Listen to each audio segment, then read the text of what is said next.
Hi my beautiful birds, hope you're doing well, you're drinking, you're eating. So today I want us to speak to our viewers, especially those ones who are considering to stock or to start their broiler chicken business in around this holiday season. Hi people, welcome back to the channel. So I was talking to my birds and together with them we're going to talk about a very important decision of you who is considering to start a broiler chicken business for holiday season. I know it sounds good, sounds tempting, the Christmas, the New Year's, but truth is there are some factors that come into play, and let me explain why this might not be the best time for you to stock or to start your broiler chicken business. But if you insist on going ahead, I also share some tips with you that will help you to gain out of this so that you can make some profits instead of making like total losses. Let's get into it.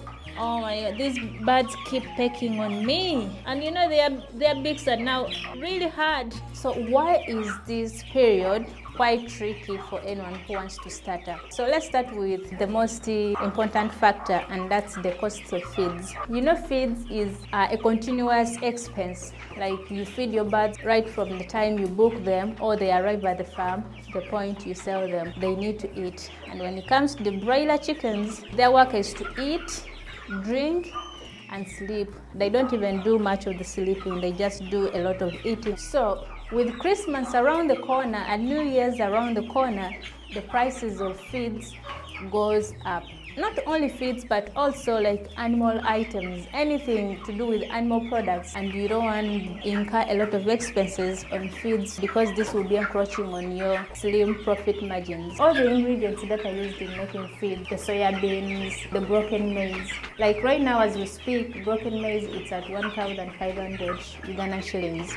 And of course the concentrates, they're also pricey right now. It's not only the prices of feeds that go high, but also the prices of chicks go high. Because once the suppliers realize that there is a lot of demand for them, they increase the prices. My chickens here, I got them at 3,300. But right now, if you at book, you're going to get them at 4,000 for some suppliers. So this is not the right time because the cost of feeds and chicken and chicks have gone high. Now let's talk about, you know, it's festive season. So everyone is running into chicken farming because they know around festive season, people enjoy meat a lot. They enjoy cow's meat, they enjoy chicken's meat. So they feel like if I stop right now, even if it's just those prominent farmers or experienced farmers, or just these new farmers, or just these people who are just looking for a way of making Christmas quick bucks, so they'll just dive into chicken farming because this period is so tempting for chicken farmers. So that means with a lot of people rushing to buy chicks, at the time of selling, there'll be a lot of you trying to sell your product at that very time. That means with a lot of supply higher than demand, you're going to be selling your products at a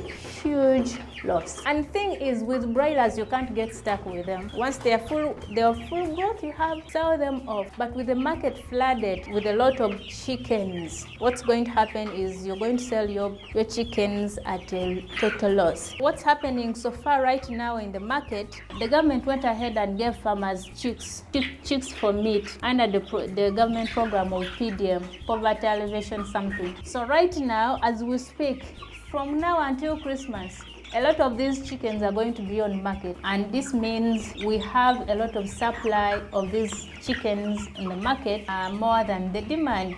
It's quite tricky. Speaking of which, if you were to stock for Christmas, you should have done this around October. You see, the time I got my chicks was the best time for you to book for your Christmas. Imagine selling this chick around Christmas time. Right now, of course, they are ready for the market and we are doing so well. We have about 2 kilograms. If I kept this for Christmas, I'll ask for 50,000 per each. But right now, they are offering me like 15,000 Ugandan shillings. Actually, most people are advising me to sell my birds in December. And you know, I don't even want to sell them off because they're doing so amazingly. They're doing so well, they're eating well, they are drinking well, they are happy, they are playing, they are pecking on me. Now, if you're there and you're stubborn, you're determined, you want to go ahead with your plan of stocking for Christmas or for holiday season, here is a few tips that you might require. Don't just dive in, you make a lot of losses. With these tips, you will have some profit margin. The very first thing you should consider is where you're going to get your chicks from. I don't know how many times I've talked about this, but a good supplier will set you up for success just from the beginning.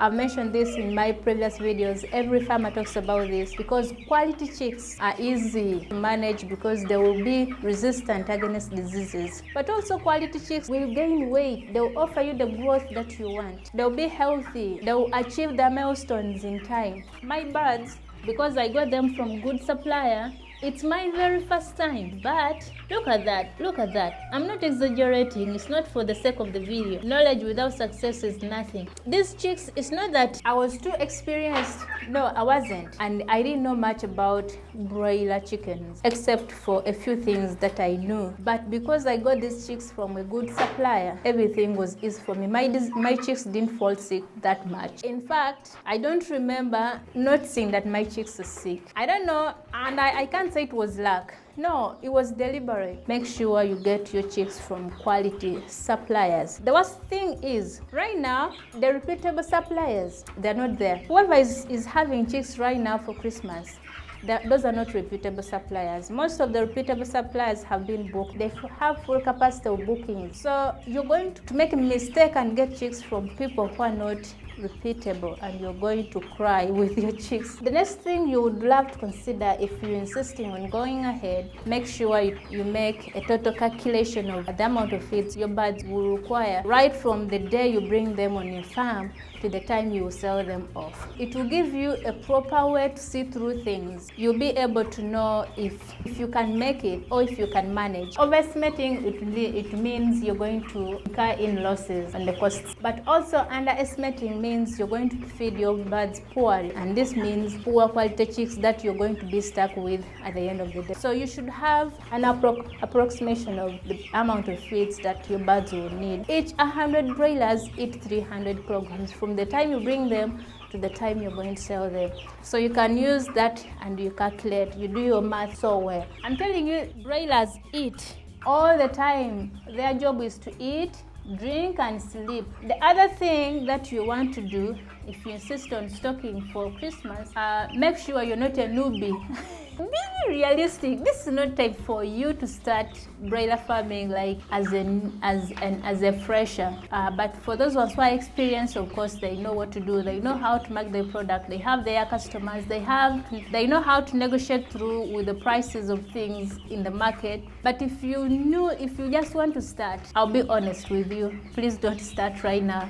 There's a lot of things that you need to learn, and you don't want to experiment on the birds you're going to sell for Christmas. You're gonna fail. I'm not a naysayer, I'm not being pessimistic, but you're going to fail. Because there's a lot of things you need to put into consideration. The feeds, the market, the health of the birds. There's a lot that you have to learn. But if you're a second-time farmer, then you can go ahead. But if you're just starting out, my dear, it may not be the best time for you to do that. So there you have it. I hope you make an informed decision after watching my video. If you find this video interesting, kindly like it. And if you have any questions, drop them in the comment section below. See you in the next video. Subscribe to the channel for more farming tips. Bye. Happy farming.